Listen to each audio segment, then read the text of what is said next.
देखिए मंदिरों से, हाँ मंदिरों से हटाई सभी मंदिरों से मूर्तियां हटाई जाए, मंदिरों से हटाई जाए। कब शुरू होगा ये काम? बस प्रयास शुरू हो गया है, कार्य भी शुरू हो गया, लोग करना शुरू कर दिए।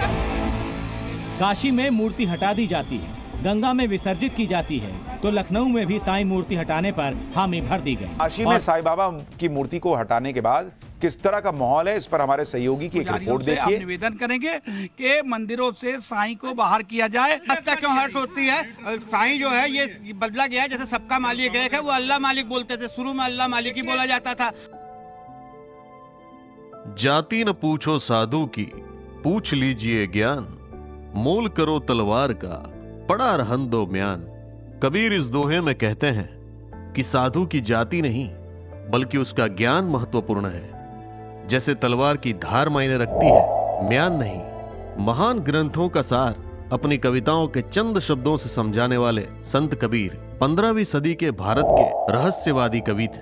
उस समय हिंदू और मुस्लिम दोनों ही कबीर साहब को अपना दुश्मन मानते थे, क्योंकि वे दोनों धर्मों को यह बताते थे कि हम सब एक ही परमात्मा के बच्चे हैं, जिसका अर्थ होता है कि सबका मालिक एक है, जो अक्सर साईं बाबा भी कहा करते थे। कबीर और साईं बाबा में एक रहस्य समान था। दोनों के ही जन्म और धर्म को लेकर आज तक कोई पुख्ता जानकारी नहीं मिल पाई है। यह रहस्य उनके मृत्यु तक उनके साथ रहा। कहा जाता है कबीर की मृत्यु के समय जो उनके देह के साथ हुआ वो बिल्कुल साईं बाबा के बाद भी हुआ। हिंदू और मुसलमानों के बीच संघर्ष हुआ। हिंदू उनके शरीर का दाह संस्कार करना चाहते थे, जबकि मुसलमान उन्हें दफनाना चाहते थे। लेकिन साईं बाबा का यह विवाद 100 साल बाद फिर से एक बार करवट ले रहा है। साईं बाबा करीब 1858 में औरंगाबाद के दूपखेड़ के मुखिया चांद पाटिल के साथ शिरडी आए थे। जी हां, ये वही चांद पाटिल है उर्फ चांद मियां, जिनका नाम साईं बाबा को मुस्लिम साबित करने के लिए अक्सर लिया जाता है। एक चांद मियां जिन्हें कहा जाता है, जिनका नाम चांद मियां है, सारे लोग जानते हैं, पूरा विश्व जानता है उनका नाम। असली नाम चांद मियां ही है, उसके बाप का नाम बदरुद्दीन था। चांद मियां थे, वो आए थे हिंदुओं के साथ कनेक्ट बनाने के लिए। साईं बाबा हिंदू थे या मुसलमान, ये प्रश्न आज का नहीं है।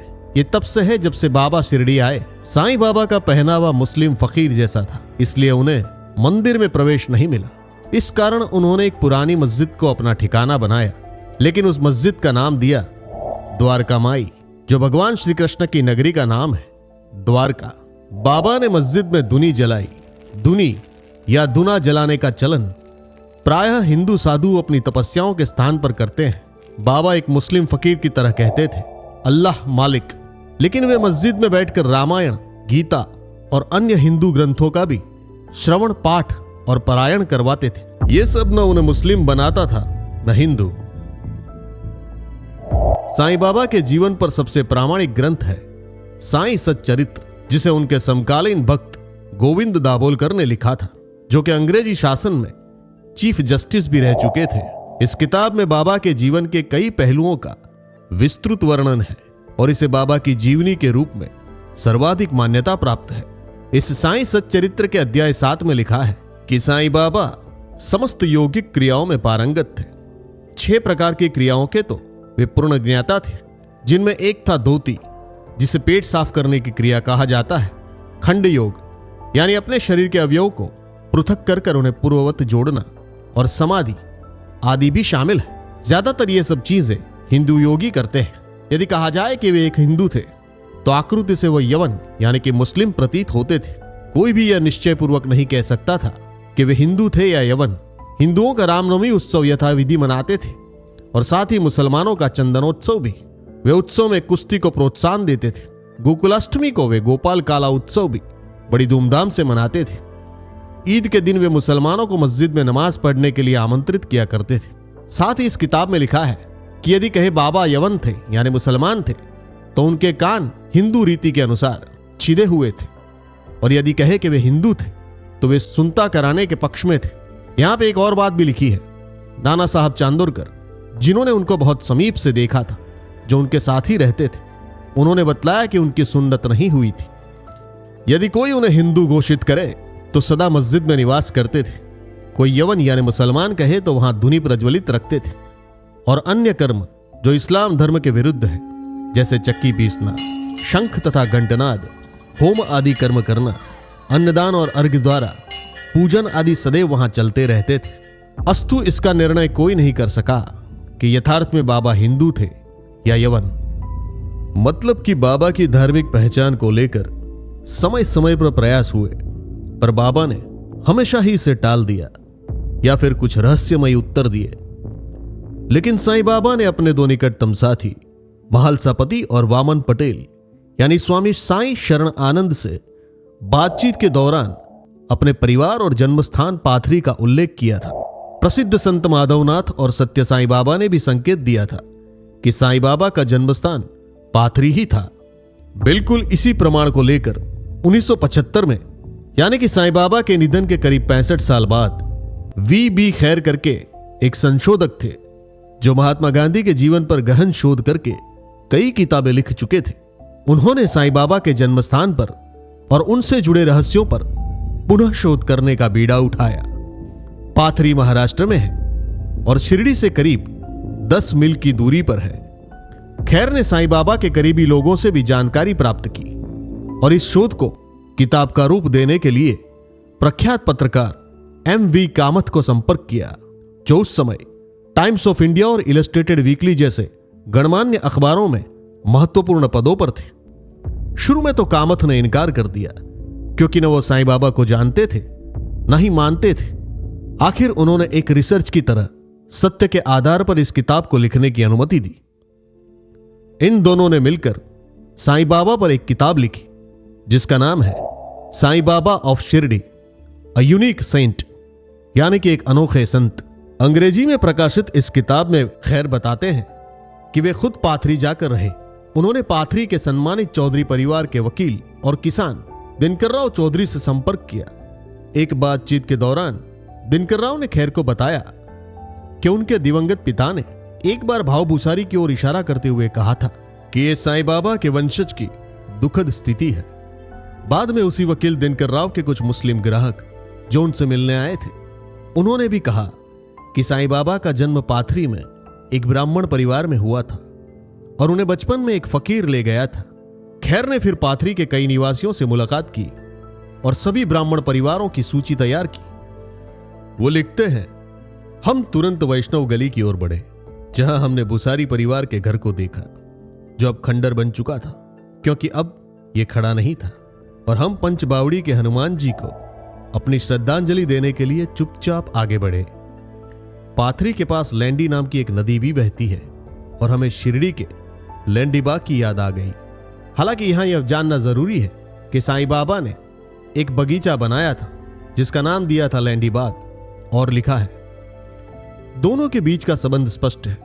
साईं बाबा द्वारा बोली जाने वाली मराठी और आमतौर पर मराठवाड़ा में बोली जाने वाली भाषा में समानता भी स्पष्ट थी। खैर ने इस घर के मालिक प्रोफेसर रघुनाथ भूसारी से पत्राचार शुरू किया, जो भूसारी परिवार के एकमात्र जीवित और प्रत्यक्ष वंशज थे जो हैदराबाद में प्रोफेसर थे। उन्होंने परिवार के वंशावली के बारे में जानकारी दी। प्रोफेसर भूसारी ये भी कहते हैं कि उन्होंने अपनी दादी से सुना था कि जब वे बच्चे थे, हरिभाऊ, अंबादास और बालवंत सभी पाथरी को हमेशा के लिए छोड़ चुके थे। जहां हरिभाऊ ईश्वर की खोज में गए थे, वहीं बाकी दोनों अपनी किस्मत की तलाश में गए थे। और लिखा है, क्या यह संभव नहीं है कि श्री हरिभाऊ भूसारी ही साईं बाबा थे? मुझे आश्चर्य है। ऊपर व्यक्त सिद्धांत संभव है। मैंने इसे एक अनुभवी वकील और एक प्रसिद्ध इतिहासकार के साथ मिलकर चर्चा की है और दोनों ने सहमति व्यक्त की है कि यह संभव हो सकता है। मैं आगे कुछ नहीं जोड़ना चाहता। खैर की यह किताब आने के कुछ समय बाद पाथरी में भूसारी परिवार की संपत्ति को स्थानीय लोगों की एक समिति ने खरीद लिया। साईं बाबा को नजदीक से जानने वाले बाबा की हनुमान और राम के प्रति अनन्य स्नेह से परिचित थे। वो अपना जन्मदिन भी रामनवमी को मनाते थे। लेकिन भारतीय भूमि पर एक और संत हुए जिन्हें साक्षात हनुमान जी का अवतार भी मानते हैं। आज दुनिया उन्हें नीम करोली बाबा के नाम से जानती है।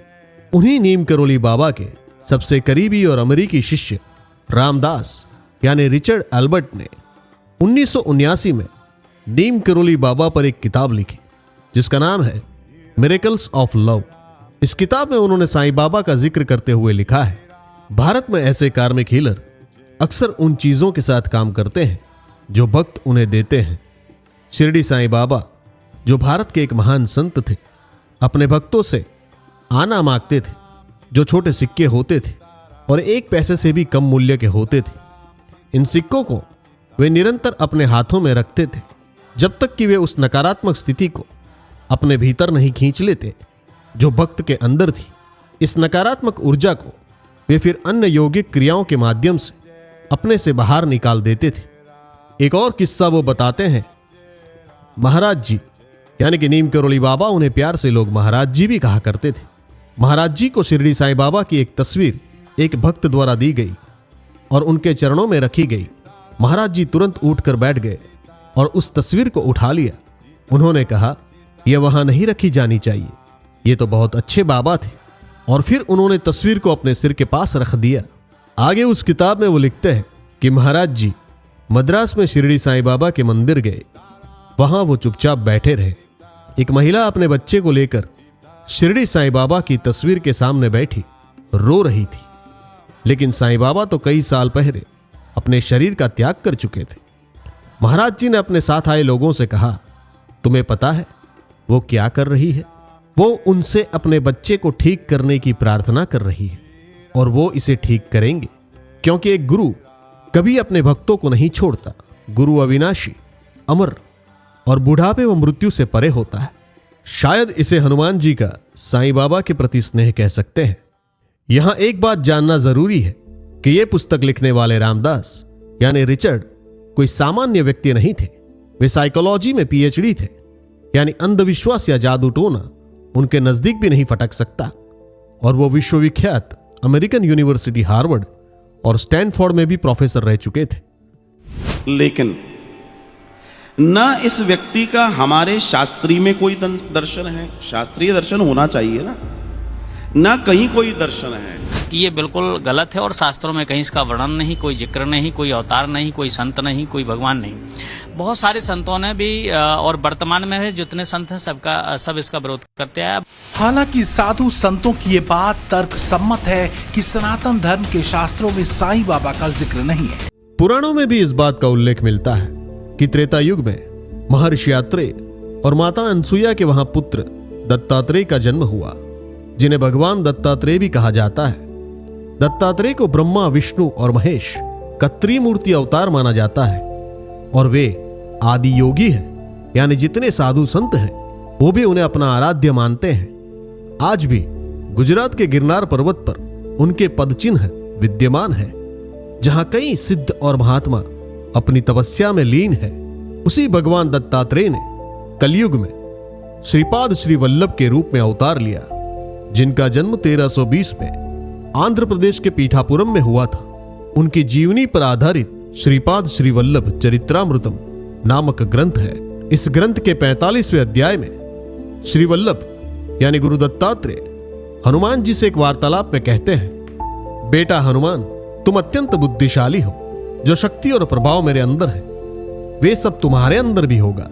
मैं नरसिंह सरस्वती रूप को श्रीशैल के कदली वन में छिपाकर 300 साल योग समाधि में रहता हूं, फिर प्रज्ञापुर में स्वामी समर्थ नाम से मशहूर हो जाता हूं। जब मेरा शरीर त्यागने का समय आता है तब तुम्हारे साईं रूप में लीन हो जाता हूं। मेरा अस्तित्व जो तुम में होगा वो स्पष्टतः प्रकट करता हूं। तुम सर्व समर्थ सदगुरु के अवतार में प्रसिद्ध बनोगे। यानी कि इस ग्रंथ में सीधा संबंध हनुमान जी महाराष्ट्र के प्रसिद्ध संत स्वामी समर्थ और साईं बाबा को जोड़ता है। याद रखने वाली बात यह है कि यह ग्रंथ लिखा गया है 1350 में, यानी कि साईं बाबा के आने के 500 साल पहले। यह सब बातें और संशोधन साईं बाबा के हिंदू होने का प्रमाण तो देते हैं, लेकिन संपूर्ण प्रमाण नहीं दे सकते। अब अगर मान ले कि साईं बाबा मुसलमान थे तो उनकी मंशा यानी कि हिडन एजेंडा क्या हो सकता था? उन्होंने सनातन धर्म को विक्षिप्त करने के लिए क्या किया होगा? यही चांद मियां सुलेमानों के परिचय में रहने के बाद धर्म परिवर्तन करवाने, चमत्कारों के आधार पर लोगों को भरमाने के लिए साईं बाबा बनाए गए। इसी चांद मियां का नाम आगे हुआ साई। किसने नाम दिया? सुलेमानों ने। उसके लिए एक मस्जिद बनाई गई। देखा जाए तो साईं बाबा ने न कभी किसी को इस्लाम अपनाने के लिए कहा है, न किसी को अपने धर्म से विमुख होने का आदेश दिया। शायद उन्हें मानने वाला या पूजा करने वाला हिंदू आज भी उतना ही सनातनी होगा। वो किसी शुभ कार्य से पहले गणपति वंदना करता होगा या गौ को माता समान मानता होगा और वही देवी देवताओं के प्रति उतना ही समर्पित होगा। वो शायद साईं बाबा को भगवान नहीं अपना मार्गदर्शक और गुरु समझकर उनकी पूजा करता होगा। बाबा भगवान नहीं थे, ये उनके भक्त भी जानते हैं। कुछ लोग कहते हैं कि साईं बाबा की पूजा नहीं होनी चाहिए। भारत में आपको कई गुरुओं के मंदिर मिलेंगे। इस देश में गुरु पूर्णिमा जैसे दिवस और गुरु ब्रह्मा जैसे श्लोक है। किसी भी गुरु की पूजा करना श्रद्धा और विश्वास की सर्वोच्च अभिव्यक्ति है। जैसे कबीर ने कहा था, गुरु गोविंद दोनों खड़े काके लागू पाए, बलिहारी गुरु आपने गोविंद दियो मिलाए। गुरु और भगवान दोनों मेरे सामने खड़े हैं, पहले किसे प्रणाम करूं? मैं गुरु को प्रणाम करता हूं क्योंकि उन्हीं के आशीर्वाद से भगवान के दर्शन हुए हैं। साईं बाबा हिंदू थे या मुसलमान, यह रहस्य आज भी वैसा है जैसा पहले था और शायद यह रहस्य ही रहेगा। समय समय पर इस विवाद को कुछ लोग हवा देते रहेंगे, लेकिन इसकी आड़ में एक षड्यंत्र चल रहा है साईं बाबा को बदनाम करने का। जो खुद लुटेरा था, खुद चोर था, इसको पकड़ा गया अंग्रेजों के बाद 3 बार। ये तो झांसी की रानी पर कृपा मानेंगे कि उसके द्वारा इसके ऊपर थोड़ा सा नकेल पकड़ी गई थी। ये एक बड़ा मैटर है। सुनिए, इतिहास ये कहता है कि ये बहरुद्दीन पिंडारी अहमदनगर के अंदर एक वेश्या के घर रहा। वेश्या के साथ रहते रहते 2 संतानों का जन्म हुआ। एक था लड़का जिसका नाम रखा गया चांद मियां। अफगानी है वो, इस देश का भी नहीं है, अफगान से आया था। तो एक मस्जिद में पढ़ा रहता था, भिकमंगा था। अंग्रेजों के हाथों झांसी की रानी लक्ष्मीबाई को मरवाने में इस चांद मियां की भी भूमिका रही। उसके मरने के बाद इन अंग्रेजों ने उस चांद मियां को नवाजा। कालांतर के अंदर एक नया नुस्खा अपनाने के लिए वो चांद मियां झांसी से आकर के शिरडी पहुंचा। इंटरनेट और आर्टिफिशियल इंटेलिजेंस के इस युग में हर चीज आपके मोबाइल या कंप्यूटर की स्क्रीन पर सिर्फ एक क्लिक दबाने से उपलब्ध हो जाती है। हर चीज आप खोज सकते हो, लेकिन एक गुरु या सच्चे संत के लिए आपको खुद निकलना पड़ेगा। अगर आप किसी संत या सिद्ध महात्मा के प्रति रुचि रखते हैं तो अपने आप उस पर संशोधन कीजिए, खुद खोजिए। वेबसाइट और न्यूज चैनल की चलती डिबेट से न उस संत को फर्क पड़ता है, ना तो उसको मानने वाले को पढ़ना चाहिए। सनातन में किसी भी गुरु का अपमान करना एक गंभीर गलती है। रामचरितमानस में स्वयं भगवान शिव माता पार्वती से कहते हैं, साधु अवज्ञा तुरत भवानी, कर कल्याण अखिल के हानि। हे भवानी, साधु का अपमान तुरंत ही संपूर्ण कल्याण की हानि कर देता है। अस्तु। अगर आप यहां तक वीडियो देख रहे हैं तो इस वीडियो को लाइक और शेयर जरूर करना और इस चैनल को सब्सक्राइब जरूर करना। इससे हमारा जोश और भी बढ़ेगा और हम ऐसे ही वीडियो आपके सामने लाते रहेंगे।